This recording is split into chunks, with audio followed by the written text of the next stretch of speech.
Welcome to the second in our series of rare webinars. Today, the topic is ANCA-associated vasculitis and its impact on patients and families. And we're bringing this to you in partnership with ChemoCentrix. I'm Jeff Case, digital editor at Rare Revolution magazine. My colleague, Becky Pender, is also with me, busy behind the scenes, taking care of the all-important technical aspects. It's fantastic to have so many people register for today's webinar. There isn't a live Q&A, but please do feel free to put questions into the chat.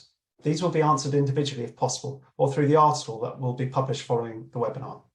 Today's session will also be available to revisit on demand. We'll share links for that in due course. We're fortunate to have with us today an excellent panel so that we can look at the topic from different perspectives. Dr. Devuru Geetha, Professor of Clinical Medicine at Johns Hopkins University School of Medicine. Glenn Massey, Patient Advocate. Joyce Coleman, Executive Director at Vasculitis Foundation. Before we hear from our speakers, let's start with a few words from Brian Tomanelli to get us a little bit of background about ChemoCentrix. Thank you, Jeff. First, I would just like to say thank the Rare Revolution team for inviting me here today and for organizing an excellent webinar. As Jeff mentioned, my name is Brian Tuminello. I'm our Senior Medical Director here at ChemoCentrix, which is now part of Amgen within our medical affairs family. Just a quick background on ChemoCentrix and then a few words on Amgen, and then I'll turn it back to Jeff. ChemoCentrix is a biopharmaceutical company that was founded about 25 years ago based in San Carlos, California, by a brilliant researcher named Thomas Schall. We're focused on discovering, developing orally administered therapeutics to treat autoimmune diseases, inflammatory disorders, and cancer. And we're primarily focused on orphan and rare diseases. We were actually acquired and we're part of the Amgen family as of last week. So this is kind of news we're hot off the presses.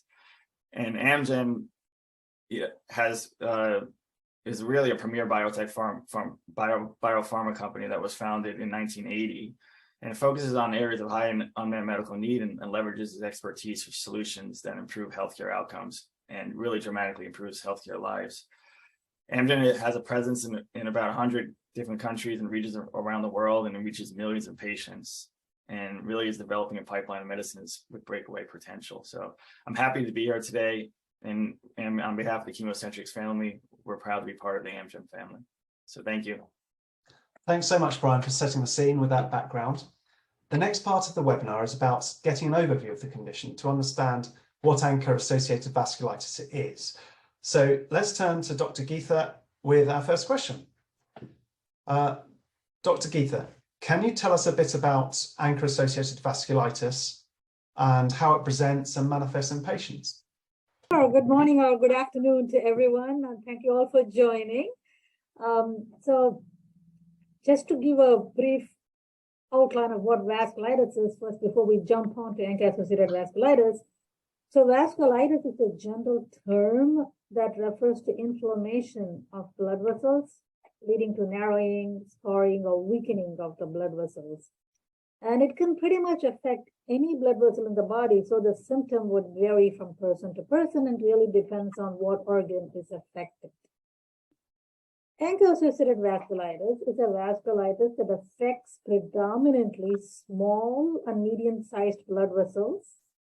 And majority of the patients with ANCA-associated vasculitis have a circulating protein that's called ANCA that attacks the body's own cells and tissues, and that's why it's an autoimmune disease.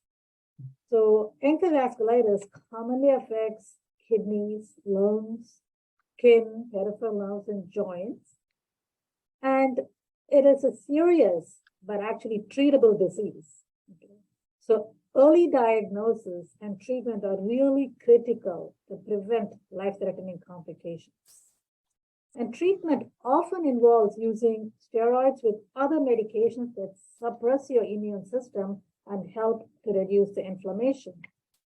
The one other point I really like to make is it's very common for patients with vasculitis to experience cycles of relapse and remission. So it's really, really important to have regular doctor visits and regular monitoring of your blood and urine tests. So that's kind of like a brief overview. And In addition, ANCA vasculitis is a term that encompasses three main diseases. One is called the GPA, or the granulomatosis with polyangiitis. The other one is MPA, or microscopic polyangiitis. And the other one is EGPA, or eosinophilic granulomatosis with polyangiitis. Regardless of the name, all of them are kind of treated similarly, at least as of now. That's super. Thank you so much. You're welcome. Now, you mentioned how it's a multi-systemic condition. Does that have implications? Does it make it the condition more difficult to diagnose and treat? Yeah. What we need to remember about ANCA vasculitis is, number one, it's a very rare disease.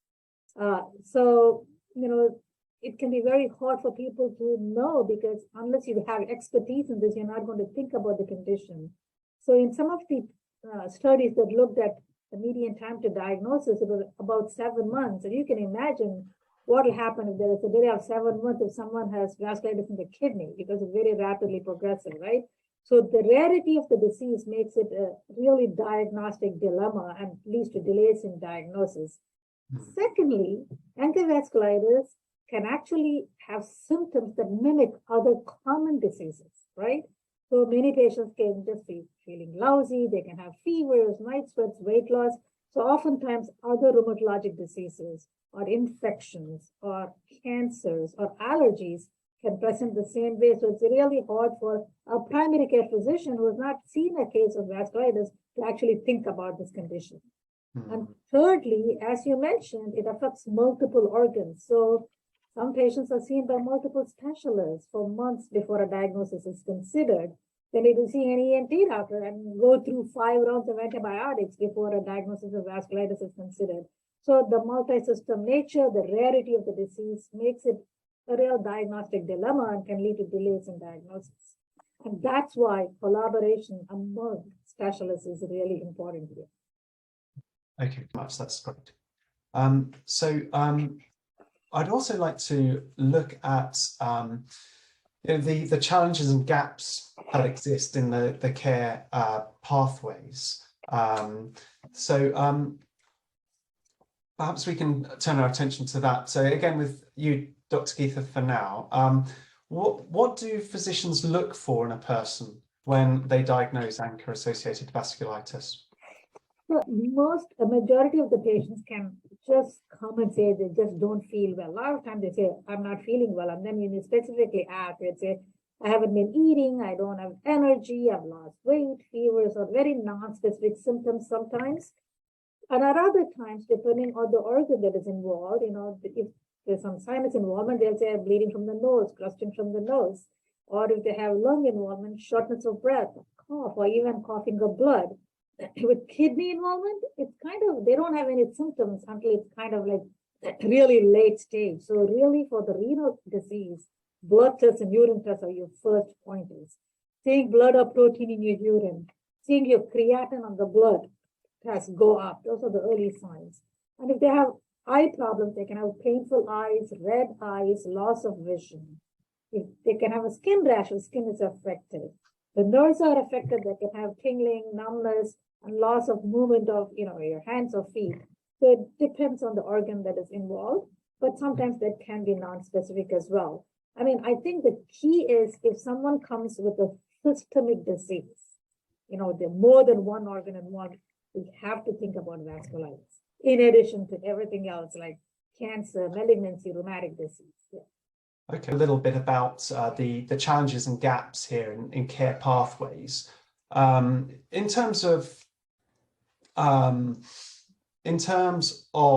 the collaboration maybe between colleagues across specialties when it comes to diagnosis.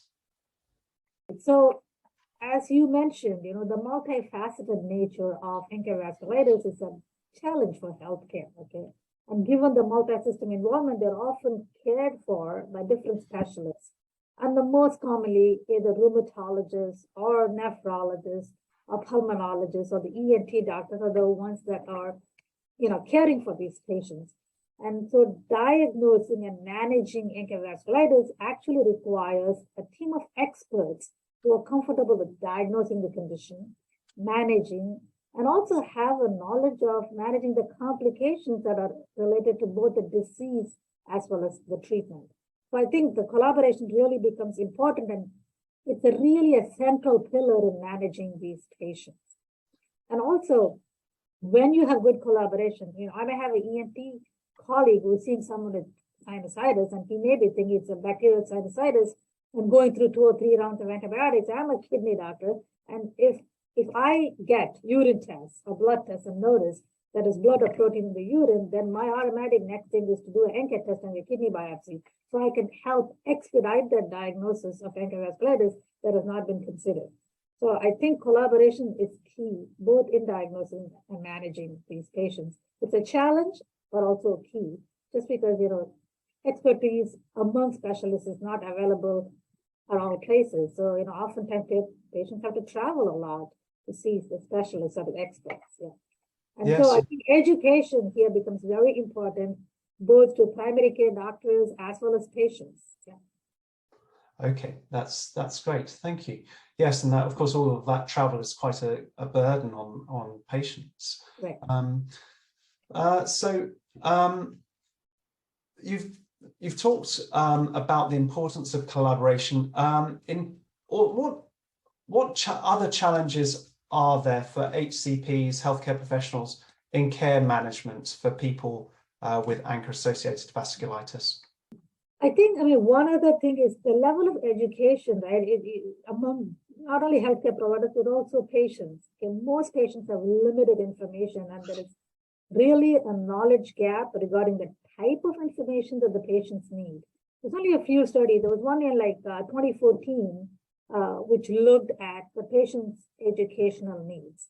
And the patients very clearly mentioned that they would prefer to get the information from healthcare providers, both to internalize the information as well as to contextualize what the disease meant to their life, right? Mm-hmm. So they really want this to be part of their care, the fundamental part of their care. The patients really want more information. And then I believe last year, a group from Denmark or Netherlands, I can't believe, one of them in 2021, they published a study. They just interviewed 10 patients with vasculitis looking for their educational needs. And basically, came with 3 main areas where we need to focus on information. Number 1, you need to provide information, whether it is written or oral. Number 2, focus on the content of information. And number 3, learning their prerequisites, what kind of psychosocial support do they need, things like that. So those are important things for patients that we need to focus on. That is a real knowledge gap. I think improving patient education about vasculitis and management and how to cope with it, improving education to the primary care physicians as well as the specialists, so they know when to refer to the experts. I think that's important. I think those are important things to improve or move the field forward and improve the patient outcomes. Okay.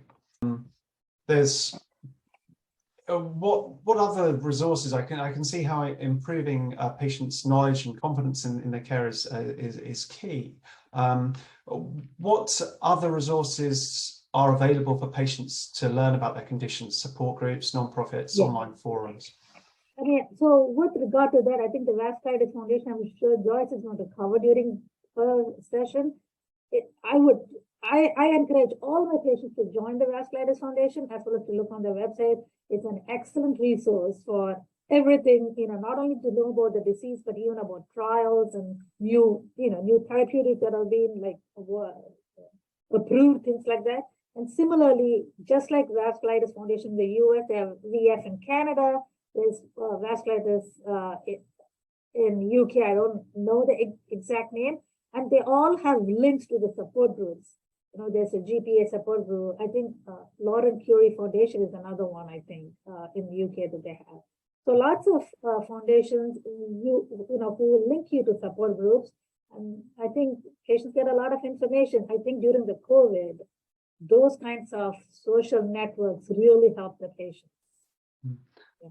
Dr. Wells, there were some questions that I was hoping to put to you. So let me, staying with this introductory section or sections about the ANCA-associated vasculitis from the HCP perspective. Let's talk a little bit about remission. Firstly, what's your definition of remission, please? So yeah, remissions, patients have little clinical symptoms like Dr. Geetha is talking about. They have skin, lung, or kidney disease. You want to get those things as close to normal as possible. And then also aim for remission in the setting of a lowest possible dose of corticosteroids. And indeed, we know for every 1 milligram increase in corticosteroids, you're ending up with other side effects. We're looking at now the glucocorticoid toxicity score, and it looks at 12 different organs. So somebody has cataract, somebody gets diabetes, somebody has osteoporosis, etc. And all those things, I think, as we go to 2023, are untenable. So we're looking for a mechanism to control the disease without having side effects as due to the medication. And that's the challenging part that we have as rheumatologists. And we indeed, just like I say, we work very closely with our primary care physicians.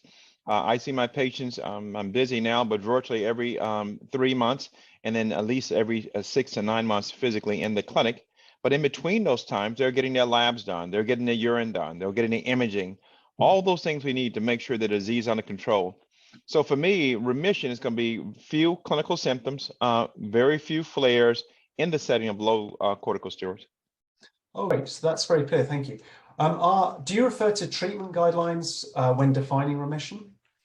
We do not. In the clinic, we do not, because the guidelines are a little cumbersome to use on a daily basis. Now, when I do the clinical trials, of course we do, so that we make sure that, hey, what I'm doing in Milwaukee, Wisconsin is the same as Stockholm, Sweden. So to make sure all the patients are uniform across the board.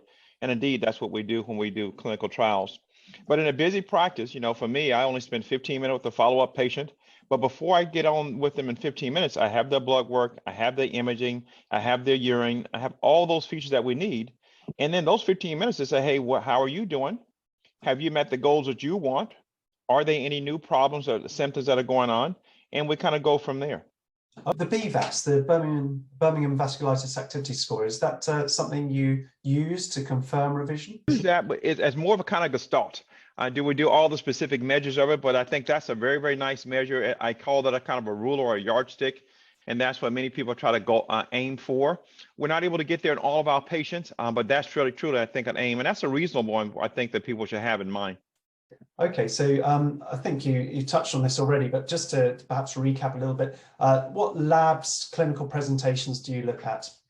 I think she touched on already. So I'm definitely looking at their CBC, the blood count, because indeed some of our medicines that are immunosuppressive, guess what? They're going to lower the blood count. We aim for it to get their white cell count down because that drives the disease. But I don't want it to go too low because I'm worried about infections. We have to think about COVID. We have to think about bacterial infections, all those things down the road. I'm also looking at the liver function. We know that some of these diseases can attack the liver. So we'll make sure they don't have an involvement or overlap with autoimmune hepatitis. And we always tell people these autoimmune diseases run in families. So one disease, once you have one disease, you can get others. And we kind of look at that. We also follow the creatinine. Many of the drugs that we use, they are metabolized by the kidneys. We want to make sure that creatinine stays normal. We also know that creatinine itself can be compromised just from the inflammation, from the disease itself. So that's some of the things that we want to look at. So I do a blood count, a creatinine, liver function test, and then I'm looking at my inflammatory parameters, my sedimentation rate, my C-reactive protein, to see, hey, where that patient is in that inflammatory pathway. Okay, thank you.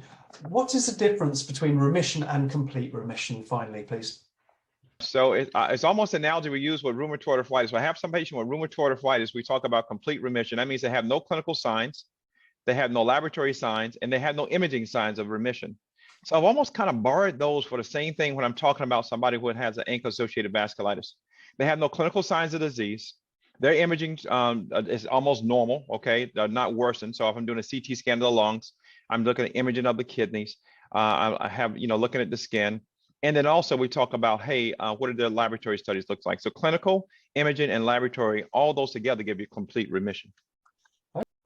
Just briefly on disease severity, how do you define disease severity? Can a localized disease be severe? Yes, and I tell you, that's what the patient makes in their mind could be one. So somebody, hey, with let's say like EGPA, that can involve the sinuses. they have severe sinus problems. I mean, where they're requiring inhalers and all these different things that are used to get them under control. They require multiple medications to control those symptoms. And on top of that, they might get multiple infections. So we have to control those. So even though it might be localized, that could be severe in that individual patient. So I know when guidelines come out that say, hey, this drug is approved for moderate to severely active vasculitis, moderate for one patient could be severe for the next. And that's where the job as a physician comes in to help kind of balance that out and see which of these patients afford and demands aggressive therapy.